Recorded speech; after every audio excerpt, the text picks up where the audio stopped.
Welcome, Ben. Thank you for joining us. Are you excited?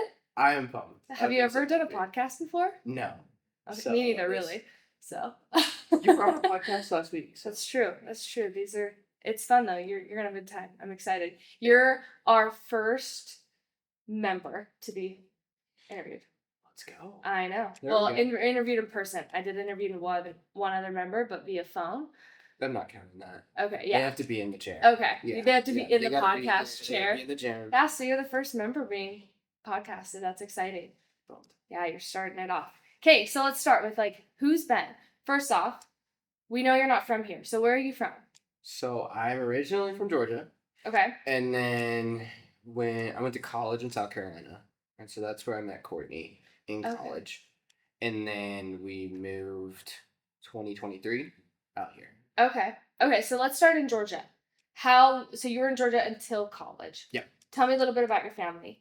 Do you have siblings? Tell me a little bit about your childhood, maybe who you were. You said I can be as open as I want. You can. Go for it. Yeah. I grew up in North Georgia, an hour and a half north of Atlanta and stuff. And so I had my parents, and then I had an older brother.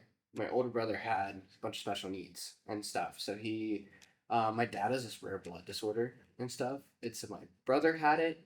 I luckily don't have it and stuff. So he had that blood disorder and cerebral palsy. So he passed away when I was 2 and he was 4. Your brother? Yeah. So I went from being the youngest to the oldest. Okay. And then so I was an only child for a year. And then about a year after that, my parents decided to adopt from birth my brother from California, and then 9 months later, my sister from Alabama from birth. Oh, okay. So 2 adopted siblings. I have 2 adopted siblings. Oh, so cool. So I was the youngest of 2, then the oldest, only child, then I was the oldest of 3, and that was my childhood. So grew up with them until I was 13, and that's when my mom passed away. Okay. And so my dad got remarried and stuff to someone who had also lost her first husband. So she had 2 kids from her first marriage. So I am now the oldest of 5 kids, but I have no blood relation to any of my siblings. And the only person I share blood with is my dad now. Wow. Which is a gnarly... That's a crazy story. I literally knew none of that about you. No, it's pretty crazy. That is crazy. Do you mind sharing with us how your mom passed away? Yeah. So we went to my grandparents' house. I played all the sports and stuff. So it was after a football practice, we had a 3-day weekend. Okay. So we were going to Alabama to my dad's parents' house. And so we got there pretty late, and then we all went to bed. And then in the morning, we were oh, it's late. So my mom kept sleeping in, but then she just never woke up. And so she just passed away in her sleep and everything, and next thing I saw was fire trucks and ambulance and stuff. Oh my dad goodness. To check on her. And so just in the instant, she was gone. And so it was really crazy. So, yeah, she was overweight, had sleep apnea and stuff. So there was just a lot of factors that went into it and stuff. But yeah. So was there a cause? Did they find a cause, or they she also was on painkillers for migraines and stuff that she had from a doctor and everything. Mm-hmm. So I think between those 3 there was probably something, but I don't know. I didn't get the autopsy report, and I haven't asked my dad. So right.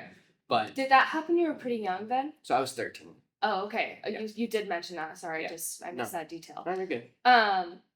That's crazy. Yeah. And then your brother died when you were pretty young. Yeah, he was 4 and I was 2. So do you have any memories with your brother? I remember with him, my mom would wake me up, and then she'd be "Oh, we're gonna go wake up your brother Zach now" and stuff, because he couldn't walk, and everything was cerebral palsy and stuff. So, and never spoke. He had a couple words. The important ones cookie. He knew the word cookie. That is an important one. Cookie and pool. Oh, those so are the he two. loved swimming because he couldn't walk, but he could get in the pool and he could kick his legs. Oh, that's so it was really cute. So I remember that, like those ideas of memories and stuff. Mhm. And like I guess I have like the trauma memory of the night that he died. Mhm. Like I remember the PJs I was wearing, and like Right. I was really into fire trucks at the time. So having firefighters in my house that night was like the coolest thing ever. Looking back, probably not a great memory, but when you're 2 and you don't know what's going on, You're like, what? I love these you're like, guys. we're on TV. You're like, wait a minute, Right. how did you get to my house and stuff? So I do remember like the night that he passed away and stuff like that, but beyond that, very little memories. It's just all photographs now. So. And you were fairly old when your mom passed away then, 13. so do you have quite a bit of memories with her? Absolutely. Okay. Yeah. So that one, she would always for like football or baseball. Did you guys ever use like the window paint for like on the side of the car? Oh yeah, I know And what you're talking about. Yeah, so it was always Go Big Ben, and then whatever my football number was. That's so cute. So I get picked up from school, like 5th grade, and you're like, oh, that's my mom. Like, that is so cute. She's just hyping you up. Oh, dude, she had a cowbell. It's third down. That is so she cute. was. She played a lot of sports growing up, and so like having a kid that was like only wanted to play sports was like her dream. Mhm. So I felt very supported as a kid. That is very So sweet. that was very good. Are you close with your dad still? Heck yeah. Heck yeah. Okay, I love that. Yeah. The funny thing is, like, I was definitely a mama's boy growing up, but then like I got so tight with my dad and stuff. So like we were talking about, I was just on the phone with him. Yeah. Oh yeah. Before I got here, I also was on the phone with him like this morning because he was like, "Oh, I have a drive home, so I'm gonna call Ben." Oh, that's sweet. So it's we have a really good relationship. And That's everything. Do you have a good relationship with all of your like adopted siblings and step siblings? Yeah, they're all like.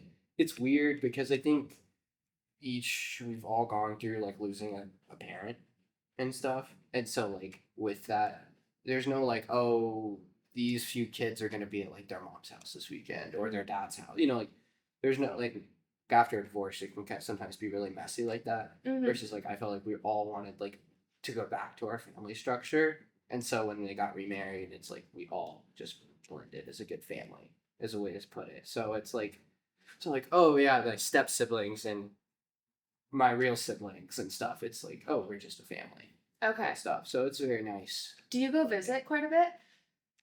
When I can. You're busy. I'm busy. I'm a little busy. But let's see. I mean, my parents came out last year. Okay. And stuff. And my sister, she came out for her spring break and stuff. Couldn't get her to come to the gym. She said she was too scared. Not interested? Yeah. I was like, nah, you're really. She's small. She's like 5'4". I think she just graced the 100-pound mark.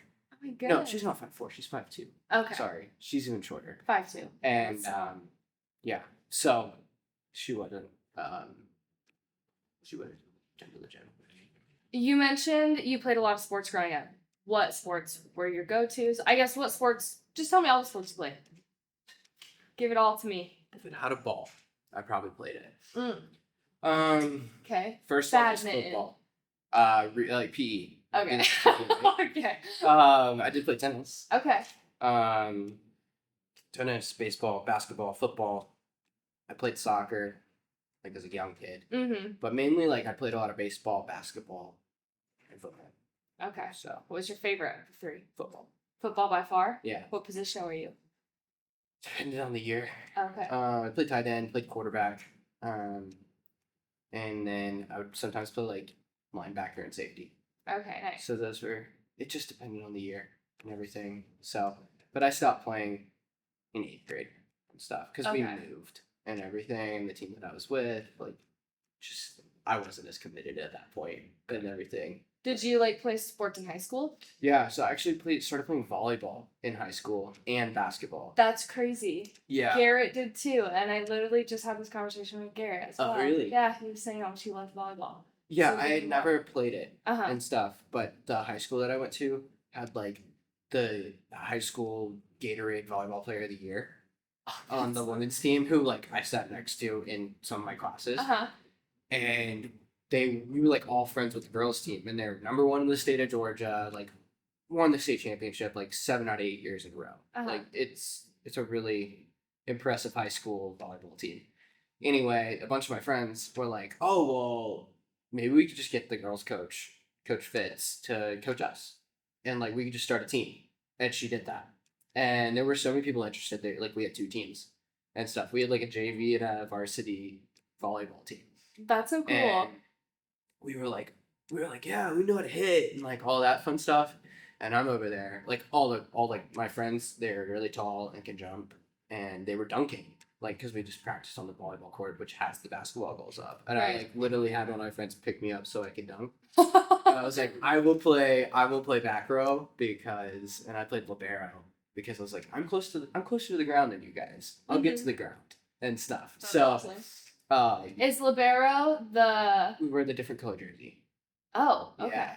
So it's like the different jersey. Okay. And stuff. So you're like the defense. There's like a defensive specialist, but you're like always gonna be in the back row. Okay. And everything. Got it. The hardest part was learning rotations and stuff. So not sure how familiar you are with volleyball, but like just with the sand volleyball we play on Wednesday nights every once in a while. Might be a little different. It's not like that. Yeah, like past that. Yeah, we don't. Okay. Passing or setting on our sand volleyball salty. Right, but yes, I understand the pass set spike type deal. Yeah. Okay. But there's like 6 different zones on the court, and like so you have to like all alternate and everything. So for a bunch of high school dudes who had never played volleyball versus like the women's team who had literally been playing volleyball since they were like 4 and 5. So that was like a huge difference. And we're like, where's zone 1? Like, you want me to serve? You want me to intentionally serve it somewhere? I'm just trying to get it over the net. Like, they're like, yeah, it's 2, 2, 2, 2, and you're like, I just want to get it. I'm just gonna hit it and see what happens. Let's just get it over there. Yeah, but that was really fun, and I think like not to get too far ahead. That's like my first taste of like CrossFit and stuff because the coach did CrossFit. Cool. And so we had time, like we had to set up the net in 90 seconds or less. And if you didn't, you restart. Oh, that's cool. So it was like a race against the clock, but then she would do workouts and she would host like for the girls team. She never did it for the guys, but it was Hell Week. And it was literally in the summer, and she just would like make the girls do like hit outside in the Georgia summers and stuff. And then like we would, but like for our weight training, I was doing like kettlebell swings and kipping pull-ups and stuff like that. So I was like, what is this? Okay. So like I didn't think about it at the time. I just knew that I couldn't walk after. Right. But like that was like in volleyball and stuff. So maybe that was the secret. Yeah. Well, like let's get into that. So you kind of you don't know it's CrossFit, but you're doing CrossFit. Yeah. So how did you get into CrossFit then? Oh boy. My dad's a huge cyclist. Probably talk about that later. But I had never like set foot in a gym or anything. Like if we wanted to lose weight, we'd do my mom's P90X video down in the basement and stuff, and we did insane cardio and abs or whatever it was. Like that was my extent of like gym. Okay. Other than that, it was just go play football or go ride your bike. Like that's exercise. Mm-hmm. So when I got to college, everybody was like talking about what they could bench and like all this stuff, and I was like, I guess I should maybe go to the gym.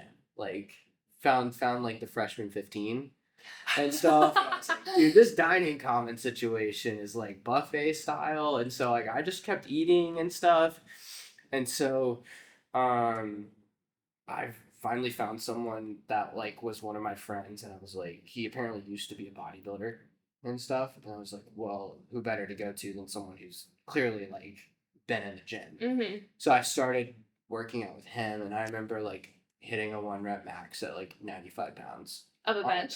Okay. And thinking I was pretty big stuff, and I was like, this is incredible. And so kind of just fell in love with like just lifting and stuff. But then I found out that so my uncle that lives in South Alabama, his brother-in-law owns a CrossFit gym and went to like the Masters CrossFit Games in 2017.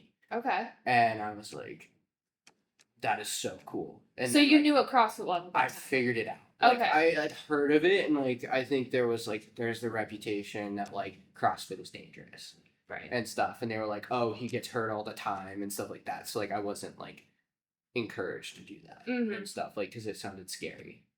But when I like went down there for Christmas during college and stuff, my uncle was like, "Hey, I talked to my brother-in-law. He said you can go to the gym today." And I was like, "I can go to the gym?" I guess it was the next day. He was like, "You can go tomorrow." Okay. To the 6 a.m. class. And I was like, number one, I've never like woken up this early to exercise. And then I was like, I'm going to do CrossFit and stuff. And so I went and I was like, this is the coolest thing ever. I was like, within an hour, like I got my butt handed to me, I lifted something, and like I was doing movements that I'd never done before. So that was like the college or the Christmas break of my freshman year of college. Okay. And so that's in North Carolina. South Carolina. South Carolina. Okay. Yeah. South Carolina. So then I went back to school like a week later, and I just looked at CrossFit nearby, and there was CrossFit Potentia, like literally 4 minutes from my college campus. Okay. And so I went there, and I joined that day. Yeah. Yeah, I did a 5x5 back squat and Fran as my first workout. That's tough. I mean, I was doing ring rows and barbell thrusters, so yeah. That's a great. Did you hear that? Fran with ring rows and barbell thrusters. That is awesome. I also got quickly corrected on my back squat. Apparently, going that far is not a full squat. Oh, so, quarter squat, a power position. It may have been like an 8 squat. I don't think I even got the quarter. That's awesome. Yeah, so I think I loaded up like 225 on the bar and everything, and then we realized that I was like more like a 135 for a full squat than 225. Okay. So yeah, very much like I was like, oh, I can do this, Fran. Like I can do it. I can do that. And then like I think I tried it around. Like I had to scale. Like the coach was like, you're gonna see those rings. Like we're gonna do ring rows. Like you're not gonna pull ups. So it was very quickly humbling, but like I'll never forget that moment. Yeah, that's so cool. And what's your Fran time right now? Oh, I can tell you. How long has it been since you've done Fran? I love Fran. I honestly don't even know. I'm never here. So like. Well, we haven't done Fran in a while. Hint, hint. Justin. Just kidding. You program too. And Samantha. I love Fran. Yeah, I would love to do Fran. If we could do it on Friday. That'd be really great. I'm usually here Friday. Okay, so you started CrossFit at Potentia. Yep. Have you been to other CrossFit gyms? Was there a CrossFit gym in between Potentia and here? Or not as like a home gym or anything. Okay. Like that's where I was for college. And got it. Yeah. Then we moved shortly after college. Why did you move here? So I went to school for accounting. Okay. Realized accounting was not gonna be my long-term plan. Okay. And so I went back to like the 6-month program that teaches me all about basically pacemakers and cardiac ablations. So all medical stuff. So you essentially come out and you can be a pacemaker rep and like be there for pacemaker procedures, or you can go into like covering cardiac ablation procedures. So that's the route I went. Okay. And then can pause for just a second. Why did you go that route outside of accounting? How did you get into that? So accounting, I hated how long I was sitting at a desk. Okay. And I think I had gotten so much into CrossFit that I wanted to see I wanted to be helping people. Like I thought, so I got my L1 a year after starting CrossFit. Cool. And stuff, and then started coaching at Potentia. And that was really cool for me. Mm-hmm. And I was like, man, I wish I could just be an affiliate owner. That's all I thought I wanted to be and stuff. And I was like, but I know I'm 22 at the time or whatever it was. I was like, I'm not gonna own a gym. I have to get a real job. I was like, but I want to do something where I can help people and stuff. I was like, my favorite part of CrossFit is coaching at that gym was just being able to get people in the door and then making them feel like they can do that workout and stuff. So if that's health, then I also wanted to get into some sort of healthcare. So my uncle went to the same program that I went to. Okay. 5 years before me, and he does pacemakers. Okay. And stuff. So that's. So back to where you were saying you do the ablations. I do. Okay. So what does that look like? If you can describe it for to me and our viewers. Okay. Because I don't know if anyone understands. Yeah. So are you familiar with AFib? Atrial fibrillation. Oh, actually, yes. Okay, cool. So that's my that's the most predominant heart arrhythmia in the world. Okay. unfortunately, so many people have it. And so, yeah. How do you get that? And why? I think we want to know more. Okay. We don't have a full explanation for it. I think we could say, I think most of the time, if your comorbidities are high, like if you're overweight, if you are a smoker, if you drink excessive alcohol, all of those things are going to go towards having a higher risk for AFib. Sleep apnea is one of them. You know, I think as we see an increase in processed foods in our diet and our air quality and like things like that, just a lot of different factors lead to AFib. Okay. I mean, even like a lot of our patient population is very unhealthy and stuff, which is really sad. But also, you do see like these like triathletes or ultra marathoners where they have a sustained heart rate that is super high for 8+ hours or something. They will also go in fib. So like one of my friends at my old CrossFit gym, I was telling him what I was doing, and usually no one knows what I'm talking about. He was like, "Oh, I had one of those." I was like, "You had an ablation?" I was like, "How old are you?" He was like, "I had one in college." I was like, "That's so weird." He's like, "Yeah, I finished a triathlon and I just collapsed at the end of at the finish line." Oh, that's crazy. And yeah, it turns out he had a heart arrhythmia, and so he knew exactly what I was talking about, which was really cool. So what we do, the atrium is going too fast and stuff. So like it's quivering, it's not even beating and stuff. Oh. Yeah. So it can allow blood to pool because there's no kick and stuff. So it can clot and then get a stroke. So if you have AFib, you have a 5 times more likelihood of having a stroke. So it's really not, so all of these AFib people are on blood thinners because we want to prevent that clot. Okay. So what we do in order to just like perpetually keep people on medications, ablation is another strategy to where we can solve this issue to the best of our abilities, to terminate AFib. So we'll go up through the femoral vein of like in the groin area, and so that takes you straight to the heart if you get once you're in the vein, and then we'll go across to the left atrium. Okay. So once we get over the left atrium, that's when my product, like the company that I work for, we stick up our catheter and stuff. And so it used to be like a inflatable balloon and stuff. Okay. And it would use cryo technology. So we would get it to like -60 Celsius and freeze the pulmonary veins because that's where they think AFib comes from. It's a predominant driver of AFib. Interesting. So we'd sit there and we would literally just like kill the tissue. And so AFib cannot get back into the heart, which is really cool. That is cool. Now we have a new technology where we use electrical waves and stuff. And so we pulse and it's non-thermal. So like the risk it's a lot safer. Okay. And I was going to ask, it was like, yes, you're taking away the AFib. Could it cause other problems? I mean, if you do too much ablation, yes. Okay. Absolutely. Okay. You can cause flutters and stuff. So like there's the whole there's a lot of people that are smarter than me that can tell you a lot more about that. Right. But yes, if you're ablating too much and everything, like if with a thermal source, you can damage the esophagus, you can damage your phrenic nerve, which is what raises and lowers your diaphragm. So that's obviously a really bad thing if you can only breathe from one side of your diaphragm. Right. And stuff. So that would be that's insane. That's really cool. Yeah. So I'm there as the rep. Like I'm not the selling it, but I'm there making sure that they use our product safely. And then if they need any like assistance on should I do this? Can I do that? Like I'm there as like product, like backup assistance / support.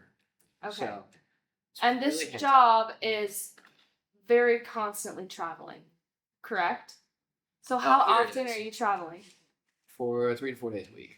Every week. Pretty much. Wow. Yeah. How is that? How is that with your lifestyle? Have you been able to find a routine? Have you tell me a little bit about how that works with your life? Don't worry, you guys. This is the last technical difficulty we are gonna have because I figured it out. So we're good. But thank you for Ben for coming in for a second time. We are gonna just pick up right where we left off. So we were discussing your job, and you travel a lot for work. But I also know that your health and fitness and wellness is really important to you. So tell us how you balance traveling and prioritizing your nutrition and your fitness and those types of things. Yeah, it's a lot of travel. Let's see. Last night, I think, yeah, got home last night after 3 days of being gone and everything. When I'm gone and everything, it's like usually I'm in the same locations and stuff between like Montana or Idaho and everything. And so in those cases, it's like I usually have like a second gym family, if that makes sense. So I'm in Great Falls CrossFit's Wi-Fi system, and then in or no, they're Extreme Fit. And so I like get their mayhem programming updates every single day. So it's really fun. So like when I go there, I get to go see my friends at Great Falls CrossFit, and then so like those, it's get up in the morning and I'll eat my protein bar or whatever, like bagel, carbs, fruit, maybe pack like a banana and stuff. And like I'm trying to prioritize getting my hitting my macros even while I'm gone. But a lot of it is living out of my backpack. And Trish is trying to get me to maybe put some things in the mini fridge, but we'll see about that. You don't use your mini fridge? Well, some days I'm only there for like, I literally fly in at night, and then I wake up in the morning, go to the hospital, and then like, but I have to check out in the morning because I go straight from the hospital to the airport. Oh. And so like, I can't use my mini fridge because I'm not coming back to it. Makes sense. So we're working on some ideas. Got a lot it. more jerky now instead of protein bars. So working on that. But yeah, so like I'll do the procedures and everything in the morning, and usually they'll go to early afternoon, and then usually hit like a 4:30 p.m. class. If like in Montana, they like will let me stick around during the 5 o'clock or 5:30 class and do all my extra like open gym programming that Justin gives us. So it like really makes it like easier for me to be able to get my fitness in. But recently, it's been going to new places for training for work that I don't know where the gyms are, or the flight schedules are really weird. And it's like, okay, well, I can either do nothing or the hotel has a treadmill. So I'm going to go run 2 miles because that's better than nothing. So I think Got it. that's where it's like the priority has to come in. It's like, okay, I can do something over not moving at all. Right. So just getting something in is still getting me closer, like maintaining fitness, getting me closer towards my goals than not doing anything at all that day. Yeah, I remember you telling me you were starting training. How is that going? Is it done? Oh, no, we're not done. I think it's almost done. Okay. Yeah, Okay. once I get back to South Carolina. So once you're done with that, Mhm. are you done traveling to those new places and you're going to be going back to. You'll be gone. I'll be gone. Yeah. That's yeah. coming up. He's moving. Yeah. Sad. I know. Yes, I will be a lot more like stable once I'm through this training and stuff. But yeah, it's like randomly like I've gone to like Houston, Austin, San Diego, so like cool cities, but I'm only there for like 24 hours just to do procedures and stuff. So I don't actually get to go have fun or anything, but it is what it is. But things are going well with that, and so that should be done relatively shortly, probably the next like month or two. Okay. So you mentioned that you have like these little communities at other gyms, which I think is so fun, and that's something we discussed last time that I thought was really cool. Yeah. How many gyms would you say you are like partially part of their community? Like when you go in, they're like, "Oh, hey Ben, welcome back." So definitely at least one, possibly two. Okay. The one at Great Falls and everything, like that one, I have multiple of their phone numbers and everything, and they'll text me on Sunday night, "Hey, are you gonna be here tomorrow?" and stuff. So like That's awesome. that's kind of the vibe that I get. It's like so much fun. So that's one that I am pretty close with. I used to go to Boise a lot more, and there was a gym there that I was a lot more tied into. I haven't been there in a while and stuff, so I kind of like not seen them, so it's a little bit more distant. But those were the two that I was like really close with and everything Okay. amongst the travels. So that was a lot of fun. With a schedule like this, do you have specific goals towards your fitness, or are you just like, right now my priority is just like maintaining, or do you still try to, we're always trying to get better, but do you still have specific goals you're working towards Yeah. during this time? I mean, I just want to get fitter and everything. Right. We got summer games coming up, or by the time this is over, summer games will have happened. So hopefully I don't come in last. That's the goal. That is the goal. So last year was don't be in the last heat.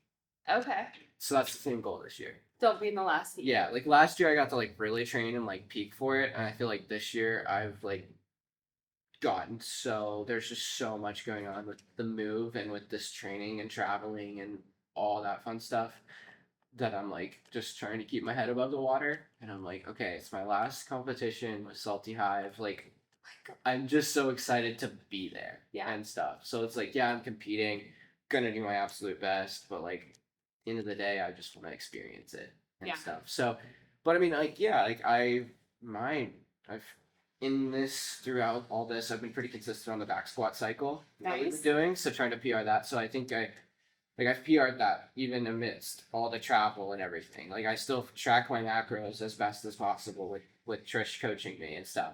I PR'd my squat clean this week. So it's like all of those things like have happened, and it's like, okay, but it's like just consistency. It's like I would like to probably be further along, but I can only deal with what I'm dealing with. Right. In a certain way. Right. For those that travel a lot, I want you to give them one piece of advice to prioritize. For someone that's traveling a lot and trying to prioritize their health and fitness, what is your one piece of advice with this experience? I think I said this one last time and you liked it a lot. I probably did. I remember it, so I'm glad you're saying it again. But it was the time will pass, but your decisions will last and stuff. So I think that one has been good for me. Like kind of what we were talking about. It's like, okay, I cannot go to the gym today because I landed at, midnight and I got up at 6 a.m. So I'm not going to get up early to go to the gym because I need to sleep. And then I've got maybe an hour between the end of procedures and when I need to go to the airport. So it's like, I'm going to go for a walk and stuff. So just like doing something has been really beneficial to me. And it's like I last week had to drive, they were resurfacing the airport runway in Missoula, Montana, where I was supposed to fly into. So they closed the airport and I had to fly into Helena.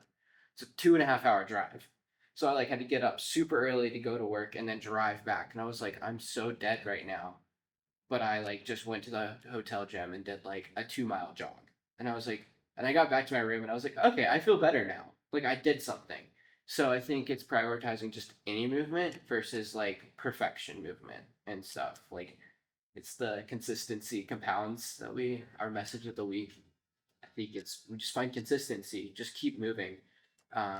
And that's going to take you forward ultimately versus it's got to be perfect or else I can't do it at all. That's what I've had to learn. Yeah, I think that's really good advice. 1% is better than nothing. Exactly. Doing anything. Yeah. It's better than nothing. So I love that. That's really good advice. You mentioned Summit Games. Oh yeah. That is this week. So we're recording this on a Wednesday. Starts on Friday.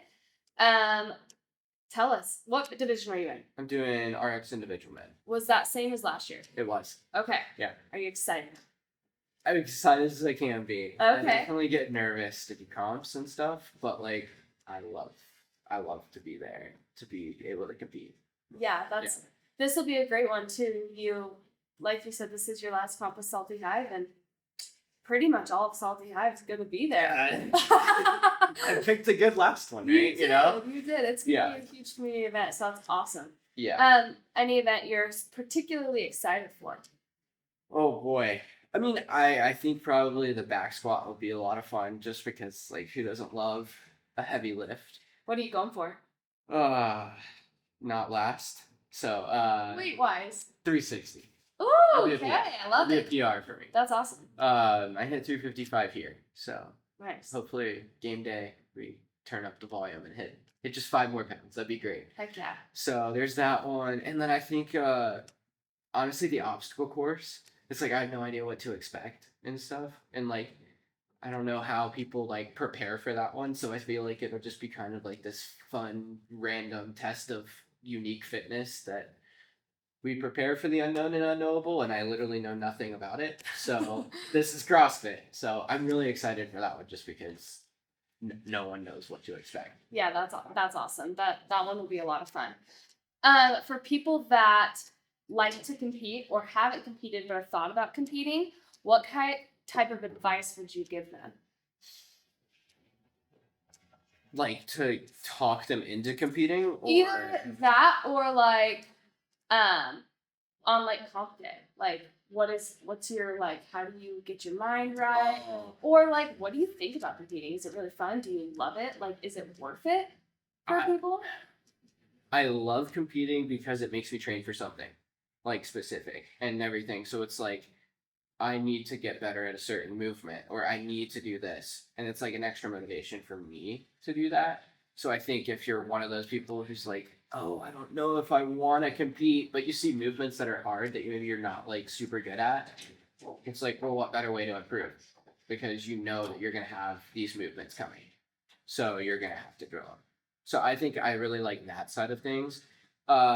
I get super nervous, honestly, the entire time. Like the first event of any competition weekend, it's like, all right, 10 seconds. And I'm like, okay, I need them to say 3, 2, 1, go, because like I'm gonna pass out.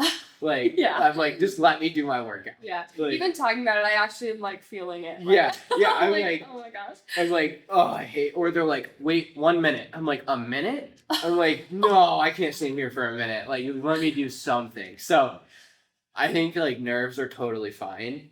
It's like usually just takes that first event and stuff. So it's like just breathe. Do your breathing exercises to calm down probably.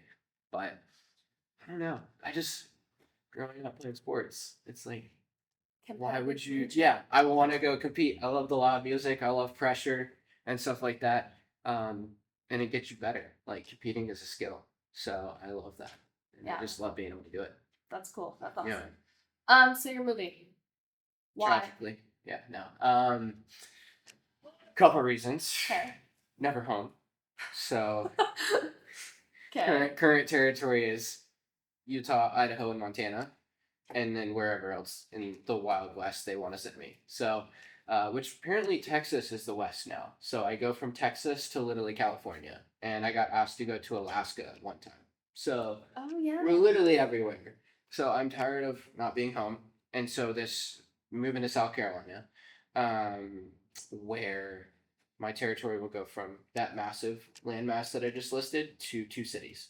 It's literally like from here to Provo.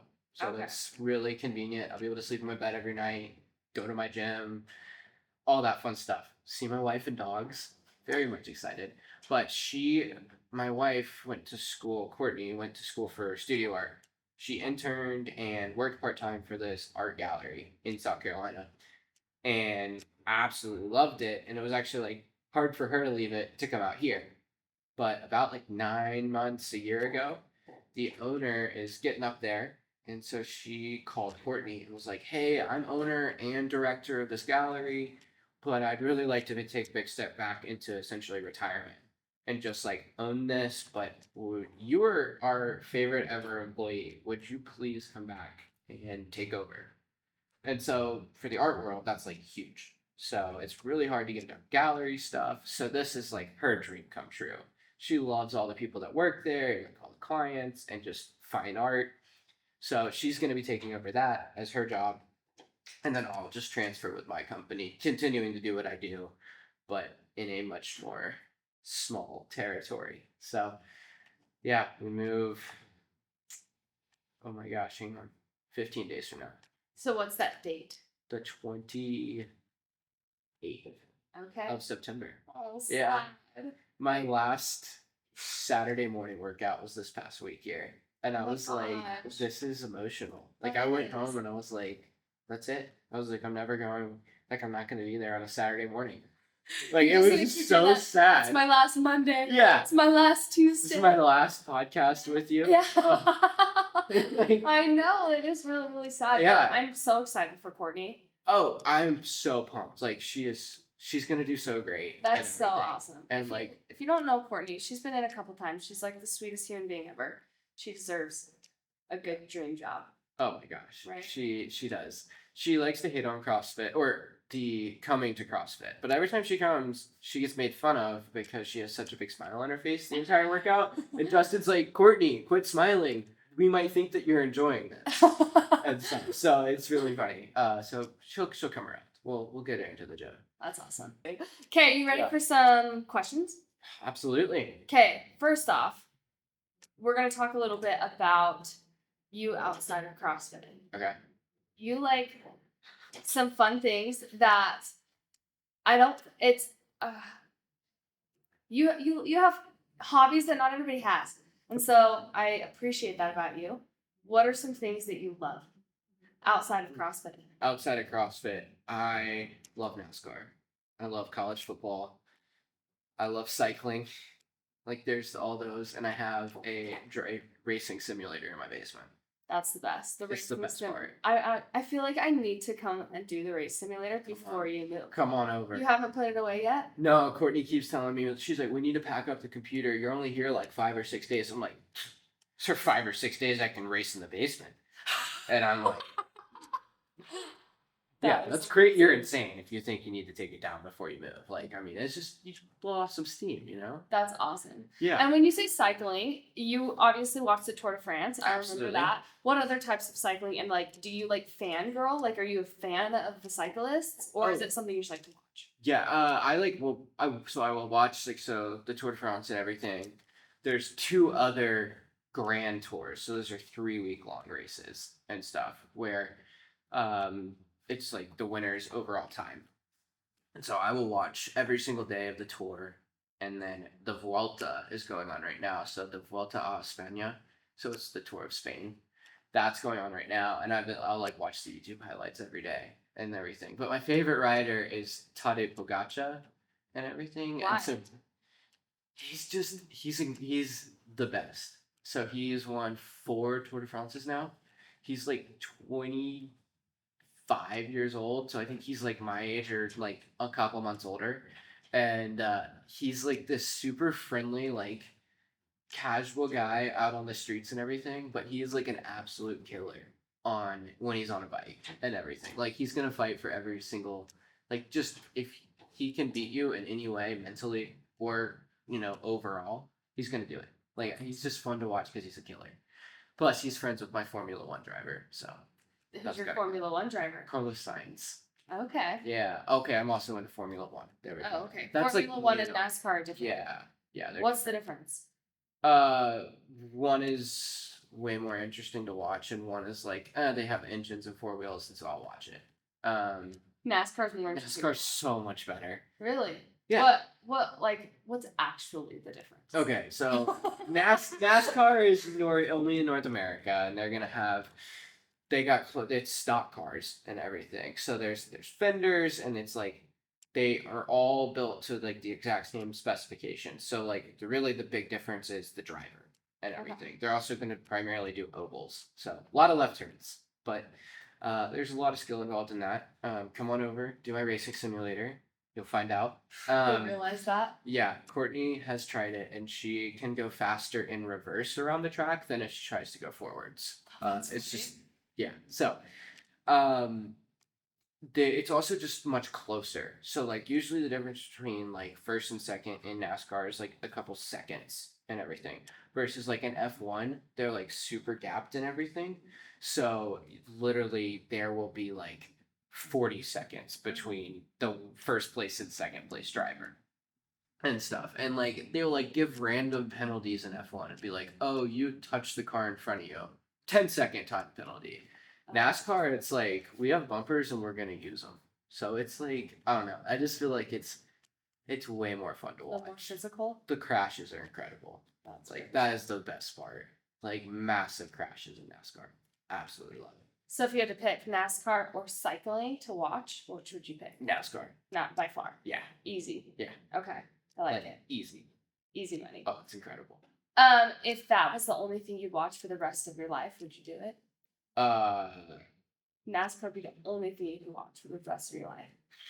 I mean, if I had to pick, it would be college football first. Oh, really? And then we would drop to NASCAR. Okay. Why college over like NFL? It's different now, but like before all the NIL and transfer portal, it was like these people are like locked into a program for 4 years and they are playing because they love the game. Versus like the NFL, it's like it's just a bunch of really, really wealthy athletes, and then they'll just like complain and stuff, like give me more money and all this fun stuff. And college didn't have that. Plus, being from the South, like Alabama doesn't have a professional sports team. so our sports are college Mm-hmm. and stuff. So it's like Saturdays are when we watch football. Like Sundays are just like, oh, okay. So like my whole perspective on the NFL is like I literally just cheer for the Alabama players. Oh, okay. Yeah, I like I that. don't really have a team, like go Falcons, I guess, but like I just am like, oh, okay, Tua Tagovailoa. All right, hope he does well today.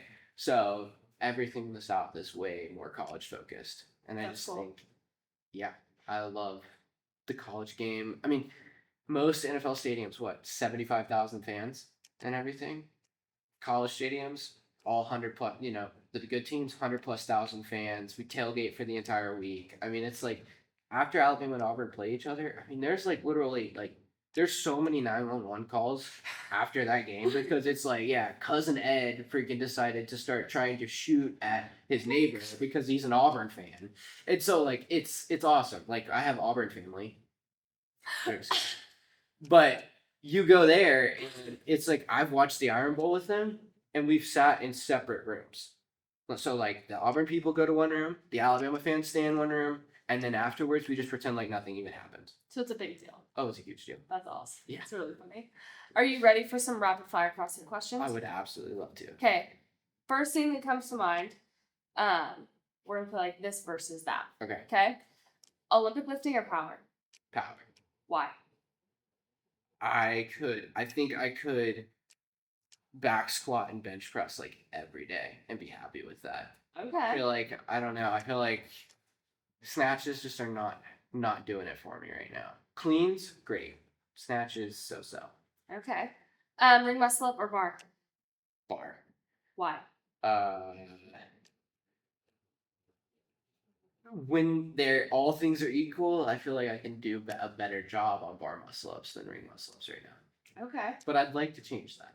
You'd like it to be ring muscle I'd like it to be ring muscle ups. They look so much cooler. Okay. So much cooler. If you won the lottery, would you buy, these are your three options, Okay. a gym and a personal trainer, or a gym and a coach, we'll call it that, and or a chef, or a body worker, like a masseuse, or like a Dr. Rob, or like a chiropractor. Wait, what was so you either get a gym and a with coach. and a coach, or you get a chef to make all your meals, or you get a body worker towards recovery. So really, you're choosing either fitness, nutrition, or recovery. I'm gonna go with option one.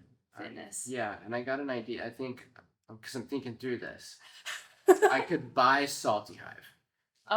Okay. Bring it to South Carolina with me. Okay, good luck with that. Bring everybody, yeah.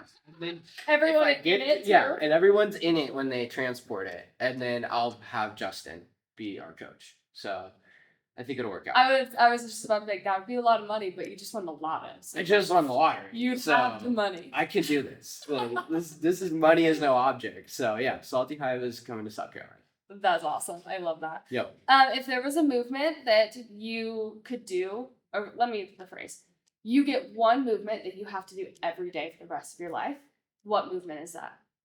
Back squat. Why? It's the most practical. I like that. Like, I think like a lot of people want to say bench press and everything, but it's like you can always you know like the legs are gonna they carry you everywhere. Mm-hmm. And I'd rather have like just a massive back squat than a huge bench press. Yeah, I like that. So everything starts from the ground up. So I could back squat. I like that. Yeah. I like that.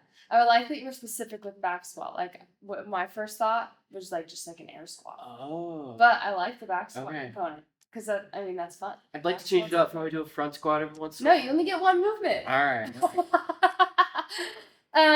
What movement, if you could pick, would you never do again? Oh. Double unders. Why? Hate them. What about them? Everything? Well, they gave me plantar fasciitis one time.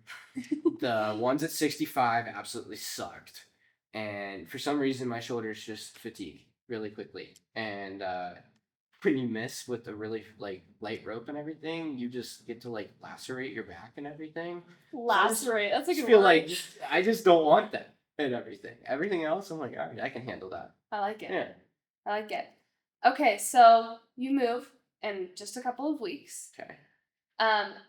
Is there anything you would like to say to the Salty Hive community before you leave, or Justin and Trish or whatever that looks like? This is your time to say your final goodbyes. This will be posted before you leave, I think. Okay. Well, last time I did this, Justin walked in and told me no one would miss me. So we locked him out this time. Now I get Yeah. So okay, I won't miss anyone either, I guess. So oh man. Yeah, no, I just like this gym has like meant everything. Like I know I haven't been here every day of every week because I'm not here.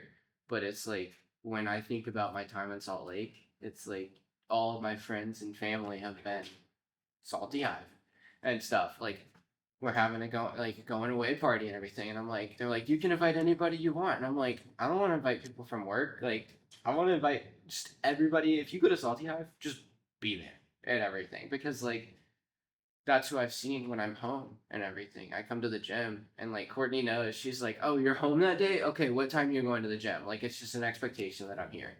And so I left a really good gym in South Carolina and I was like, "Oh my gosh, like I'll never be able to like find another gym that's like that." And now being here, I'm like, I can't believe I thought that gym was like the best out there because now I've been here. And so it's meant just like everything. It's gonna be weird not being at Salty Hive. And so I'm really not looking forward to that. Try not to think about it until you make me think about it. But yeah, I told Courtney, I was like, I'm probably just like the entire like as soon as we're like loading up the truck and I'm sure there'll be people from Salty that are helping me pack the moving truck. It's like I'm gonna hug them and just like get in the moving truck and probably cry. And it's not gonna be because I'm leaving like a location, but it's because like I'm leaving the people that are at Salty Hive. And so that'll be really tough. So I really appreciate everybody that's made Salty Hive what it is for me. Yeah, and then I guess like for Trish and Justin, they just do such a good job, and I really appreciate it. Like they've shown me what like good leadership looks like, and how to have high standards, but also be this super welcoming community. So I think that's very difficult to balance, especially like just in a gym setting with a lot of people from different backgrounds.